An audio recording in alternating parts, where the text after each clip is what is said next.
Hello, everyone, and welcome to Petite to Queen's Claim Your Career Crown podcast. I'm your host, Lynn, and today I'm joined by someone who's become a very special friend, Beth Hendricks. And we are going to be talking about 3 magic keys for your brand, marketing, motivation, and mentoring. I'm going to tell you about Beth. Beth first worked for her father at his law firm while she was in high school and college. She majored in business and minored in accounting.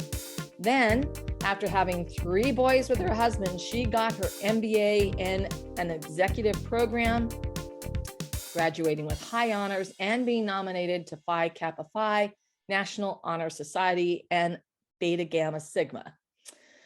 All right, so then as she moved forward, Beth has taught business and analytics classes for 40 years, 32 of those years at colleges and universities. She's received numerous awards for her teaching and mentoring of students.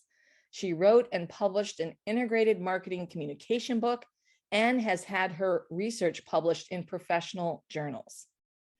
Currently, Beth is a business consultant and marketer. She also has an online marketing course on marketing, motivation, and mentoring. This course delves into the basics of marketing, including promotions and advertising. It also explains some of the theories of motivation and mentoring, which are both important to build your brand. Beth, I am just so thrilled to have you here today. Welcome to the show. Thank you. I'm excited to be here.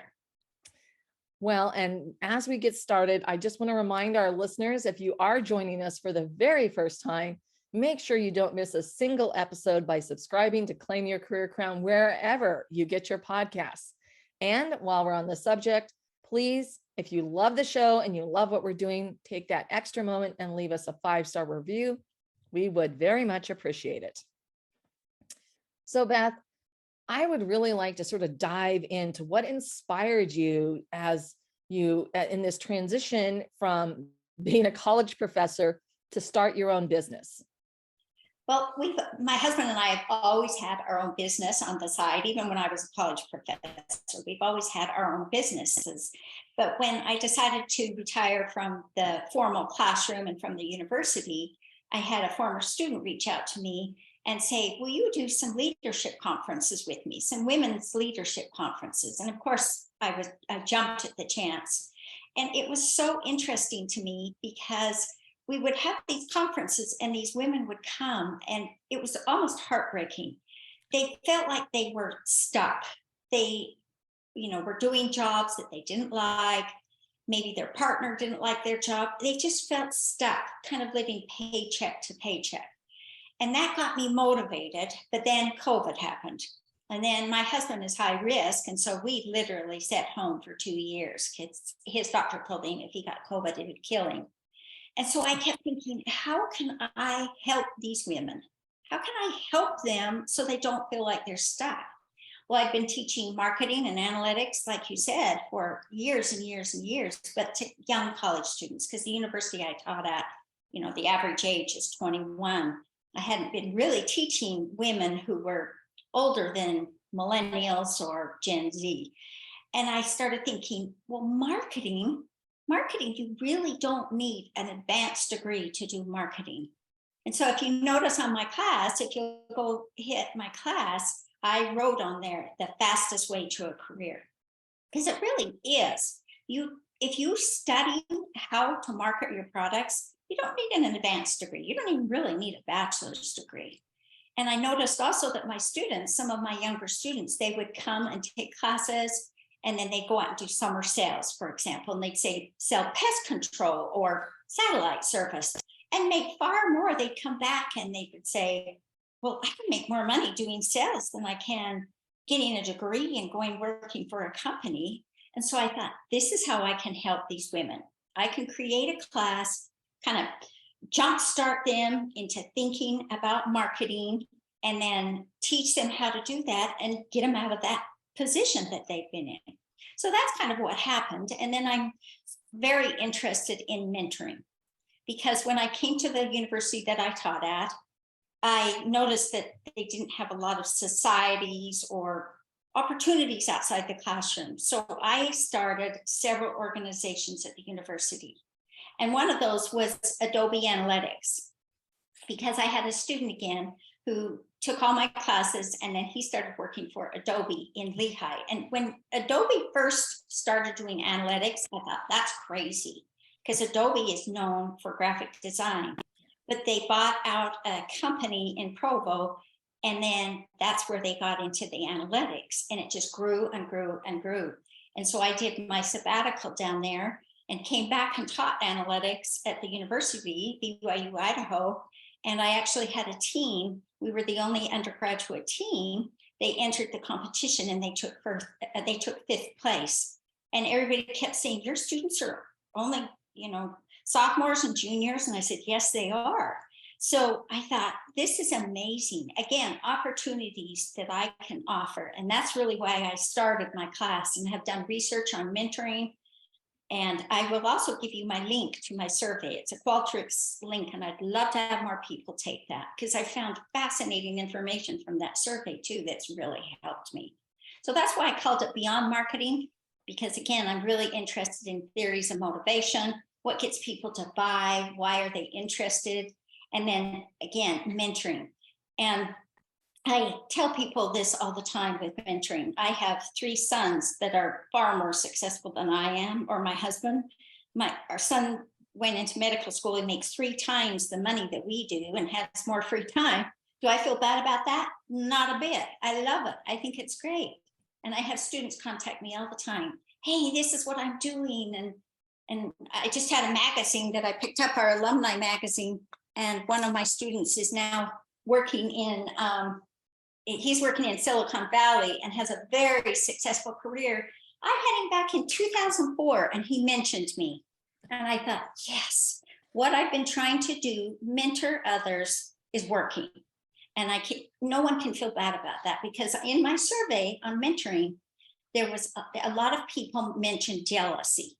Oh, I mentored this younger employee and they were jealous of me, or vice versa. And I think there's no place for jealousy. If someone in your organization is doing well, why are you jealous of them?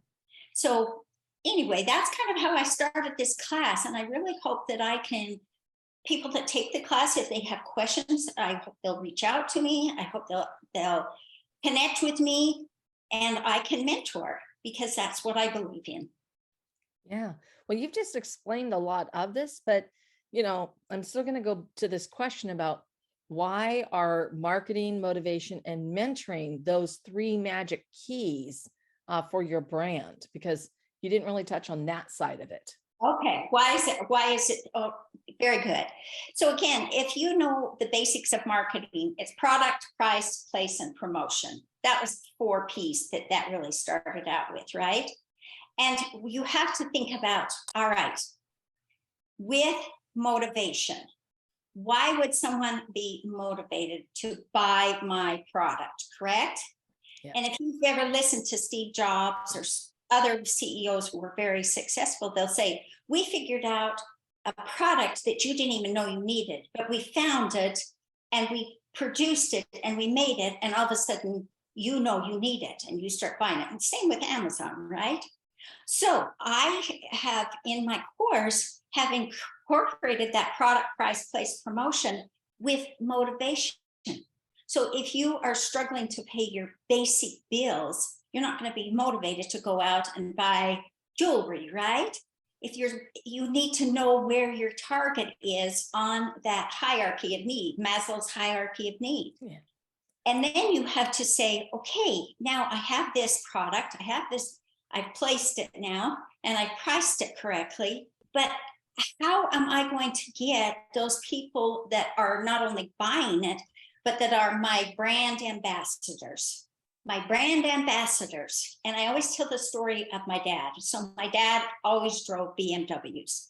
And he would always say to me, Beth, you need to buy a BMW. Well, first of all, at that time, I couldn't afford a BMW. And secondly, I just thought, it's so expensive. Why would I buy a BMW? Well, he was driving to a meeting and he had his briefcase in the passengers down by the passenger seat, and it was rattling. So he leaned over to get it to stop rattling, and somehow he turned that wheel, and BMWs are so responsive. He went over the only cliff there was on that road, and he said he was bouncing over, from rock to rock, and he broke his collarbone. Here he is, this older man. But you should have heard the stories he would tell about BMWs. He would say that was the only car that could have saved my life. He was a brand ambassador. And he told everyone that story about him going over that cliff. It totaled his BMW. He bought a new one, but it totaled his BMW. So he was mentoring other people, telling other people about that product. And then again, he was mentoring me, right? He was telling me, he was telling his friends. So you have to incorporate all of those. And I kind of put it in a triangle. You have to market, but you have to find out what motivates people. And then you really have to mentor them along, and people in your organization. And that's why I feel like when we went to India, that you mentored me so much, you taught me so much. And so even personal sales, personal sales is your baby, right? That's your forte. And you have mentored me in so many things, told me so many of your things that you've done to help you. Well, why shouldn't, as women, why shouldn't we help each other? Because I'll tell you, I had one female supervisor. Well, she was the dean of our college, and she terrorized me, literally terrorized me. And every step I would take, she would try to knock me down. And I thought, why would you do that to someone in your department and another woman? And so she told me, she said, you'll never be able to compete with the men. You'll have to prove your children won't get in the way. When they went to hire me, she said, well, we shouldn't hire her. And the department chair said, why? And she said, because she dresses too nice. That was the only thing she could come up with. And I think, why would someone do that to someone in their organization? Yeah. Why weren't they lifting and helping and mentoring me and telling me things to help me become successful? So that's why I did. Does that help answer the question? Yeah, absolutely. It does. And it also sort of brings us into the next phase of, when you're the process that you follow. And because you were alluding to that, if you created organizations, but I'm sure there's a little bit more about the process that you have to bring, if we want to stay with the mentoring and, the marketing and the motivation, so that how you help people. So how do I specifically do that? Yeah. I mean, do you have a process? Obviously you've got the course that you've developed, but I'd love to hear more about that process that you take everyone through. Well, and like I say, I retired from the classroom in 2019. So I'm on a new quest. But when I went to these universities, the two universities that I taught at, the first thing, like I say, that I noticed, the students were just going to class and then leaving. And I thought, there's got to be more to this. And so I would start these organizations. Like I say, it was a student that told me about Adobe. And then another professor told me about American Advertising Federation, which is a national organization. And I started a collegiate chapter of that. And then there was free enterprise, students in free enterprise, that is supported by Walmart. Walmart gave a lot of donation. And so I would start all these organizations, and then I would help the students enter competitions or enter into things that those organizations would offer. And all of a sudden, I would see these students being gobbled up by these companies that they would have never had exposure to, ever. Just to get into the door at Adobe was, to me, my breath was taken away. And for my students to place fifth and for them to recognize that. So another faculty member, I was going on a cruise with my family, and my students were entering a competition, and the time lap was a little bit over. And so I asked another professor to come and take my place, because the school wouldn't let the students stay by themselves. And when he got back, he said, Beth, I don't know why you do that. Why do you spend so much time with the students? And I thought, are you kidding? That's part of my job, is spending time with these students and watching them excel. Again, am I jealous? Sometimes. I'd like to have some of their wonderful careers, but on the other hand, they're like my kids. I'm overjoyed when they do well. And I've had a lot of young women, like I say, that have felt stuck. They just felt stuck, that they couldn't do what they really wanted to do. They had, jobs that they thought were dead end. And all of a sudden, I'll take them to a competition and they're voted best presenter. And they're thrilled with that. It elevates them to heights that they never could have if they were just sitting in my class. Right. Does that help? Yeah, absolutely. It does. So, I mean, with all this experience and that you've had and the things that you've observed and lived through, what are one of the things that you really feel stands out that will hold people back, when they're approaching how they can, really lean into that marketing, motivation, and mentoring? Well, I had a boss, so I didn't have very many great bosses. I'll just tell you that. And the women were the worst. The women were absolutely the worst. And I don't know why. They just were constantly trying to put me down. But I had one boss, and he walked into my office and he sat down and he said, Beth, how can I help you be successful? I about fell off my chair. I thought nobody's ever said that except for my parents, my dad especially. But no one had ever said that to me. How can I help you be successful? And he started with something called MBOs, Management by Objectives. And you start with the company's overall objectives. So what are their objectives? And then you align what you want to do with the company's overall objectives. So every year he would sit down with me, and I'm pretty ambitious. And so I would always set my objectives very high, again, aligning with the college's and the university's objectives, but I would set mine higher than what was expected. And then at the end of the year, he'd give me raises, he'd give me other kinds of bonuses. And so it just kept me going and going and going. Motivation, absolutely. Mentoring, absolutely. But was he marketing? Yes, he was. He was actually marketing me, right? But doing it in a way that was incredible. I've never had anybody do that for me. My last department chair, I always joke about this, but it's really the truth. I could have been dead in my office for 6 months and he wouldn't have known. Because the only time he ever came to my office was one time my student had done something and had gotten back to him that he felt like was inappropriate. And that's when he showed up at my office to tell me that I needed to, put a rein on this student. But other than that, he never even paid attention. So I went to a meeting, and this was close to when I was going to retire, but I went to a meeting, a department meeting, and I was the only woman. And that's why I was pretty much the only woman my whole career, because I started in the 70s and I took a business law class, and the professor said the only reason the 2 women out of 200 were there were because of all the men. And I thought, oh, really? I didn't even think about that. So I started in the 70s. I was pretty much the only woman, and I was the only woman in the department. And this department chair went around the room and said, what's your specialty? Or what are you working on? And what are you excited about? And he went around to all the men. And this was right before I was going to take a team back to Washington, D.C. They had made it into the top 6, again, in a competition that I had encouraged them to enter. And they were the top 6 in the nation. And so when he was going around the room, I was, oh, choose me. I can't wait to tell, what's happening. He didn't even call on me.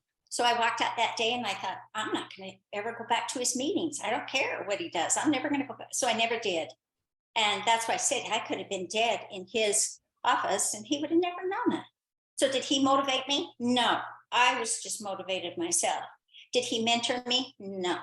Did he even market me? Did he get up and say, Beth has a team in the top 6 in the national competition. She has a team at Adobe in the top 6. And those kids, Adobe would pay $30,000 to the winning team. My team got $5,000. And for college students, it was amazing. And they were the only team. Most teams were MBAs. So that's kind of what I'm still working on. And I'm just getting started now that I'm out of the classroom. Yeah. So, I mean, that's just such a fascinating story. I think I would have said, oh, wait, you didn't call me. This is my news. So when, we've been talking a lot about the marketing and the mentoring and the motivation, but, when we come back to brand, I really am curious to hear, why your brand, whether it's, a small business owner, a larger company, why is your brand more important than ever today? Oh my goodness, because it's so competitive. So I was telling someone, let's see, they were talking about how women today, oh, you know what it was? It was when those young girls were talking in India, and they were saying, well, how do we, report someone that is not being appropriate? Or how do we do this? Or how do we do that? Do you remember that young girl that was asking that question?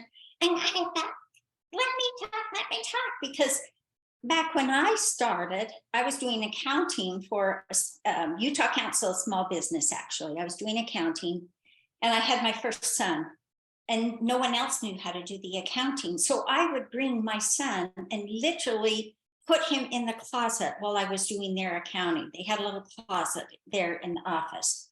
And so I thought, you have so many opportunities.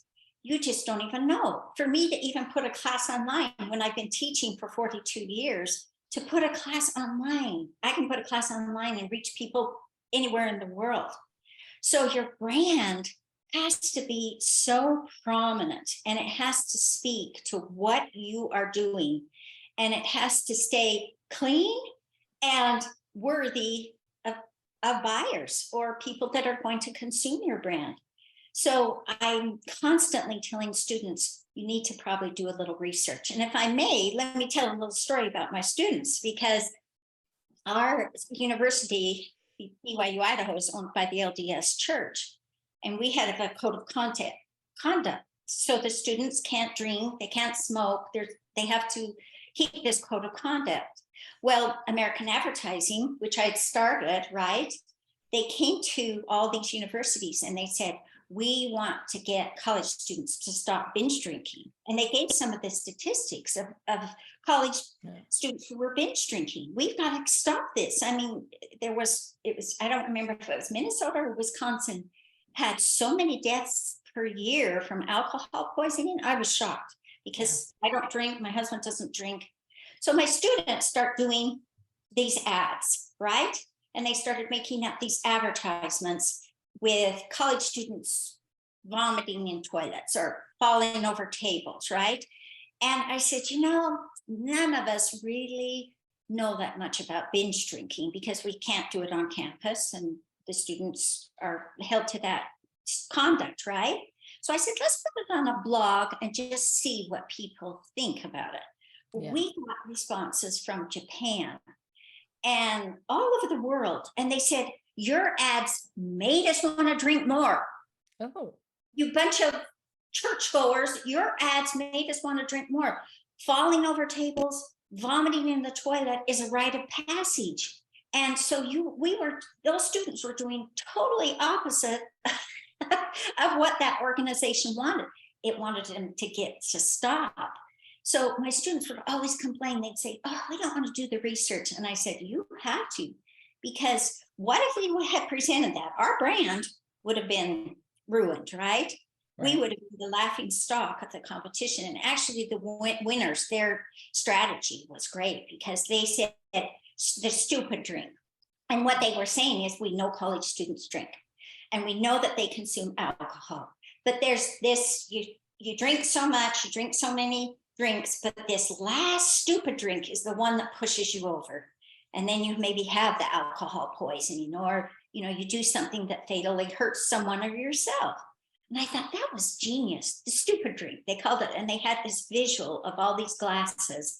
And then the one that kind of tips over, the one that is too much, that's way too much.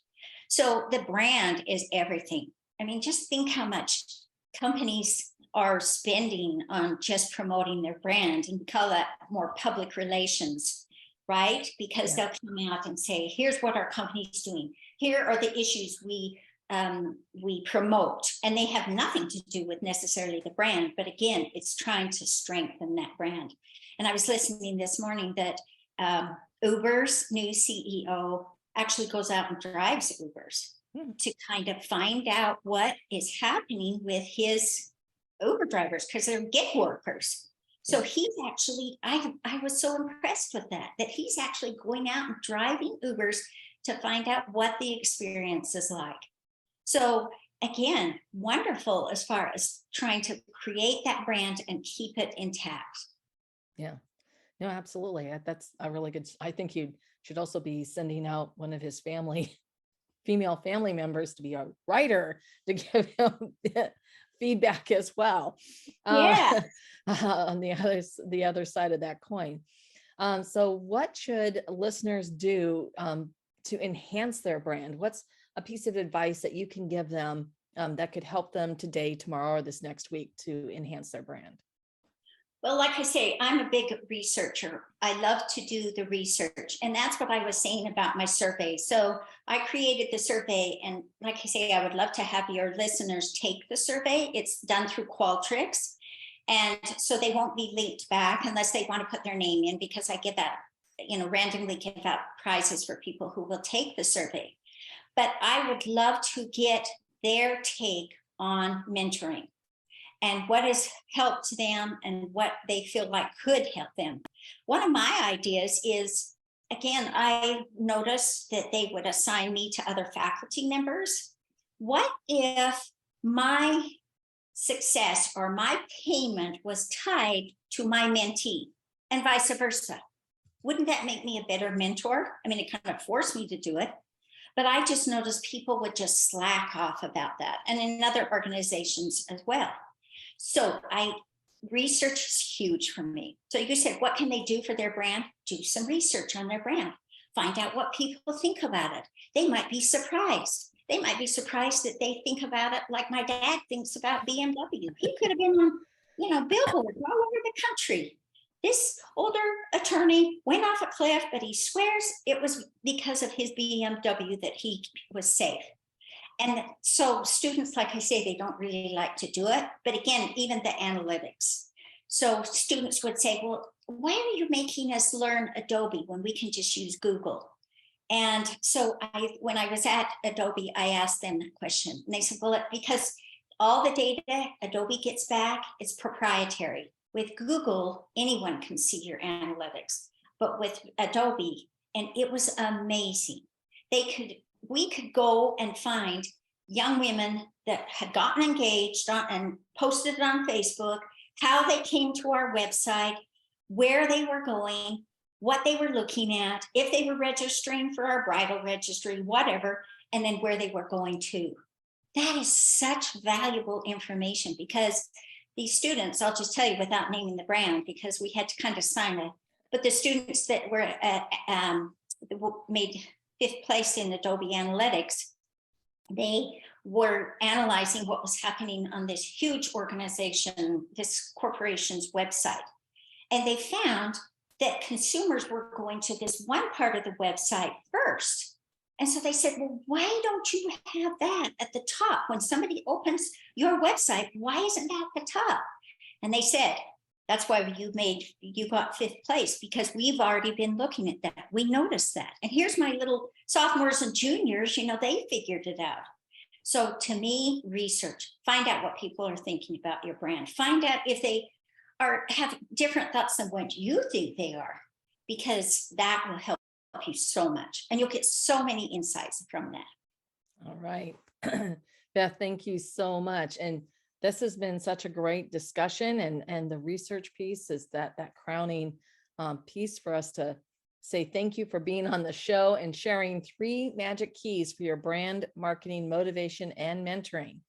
And I know that our listeners are going to be as fascinated as me with all the information you have provided, and they're going to want to know where they can find out more about you.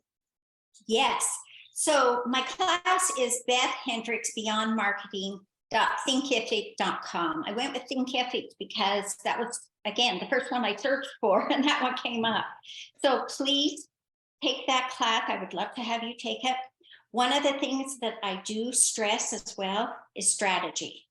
So I know we're short on time, but just to give you an example, when I wanted to get my master's degree, everyone told me, you've got 3 kids, your hands are full, go back and get an education degree. It'll be easy. And I thought, no, I'm going to get an MBA. This was in the 80s when women, again, I was the only female. What is your strategy? What's your overall strategy? So I talk about most: mission, objectives, strategy, and tactics. Strategy. What's your overall strategy? So that's in my course, those kinds of things. And I ask the students to put their own strategy in there. And I would love to talk to my students who take the class. I'd love to talk to them about their own personal strategy.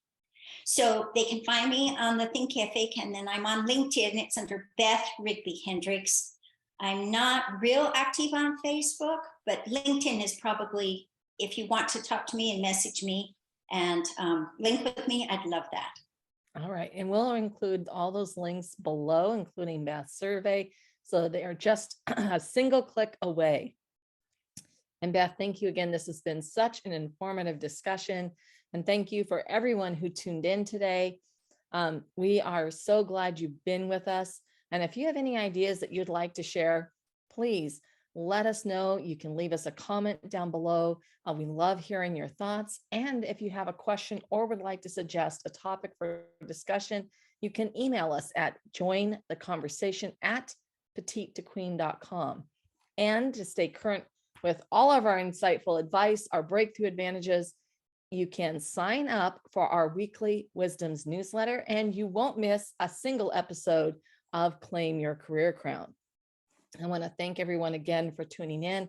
And Beth, thank you so much. I really appreciate everything that you shared today. And I'm just so thrilled that you were able to join us. Thank you. Thank you for having me.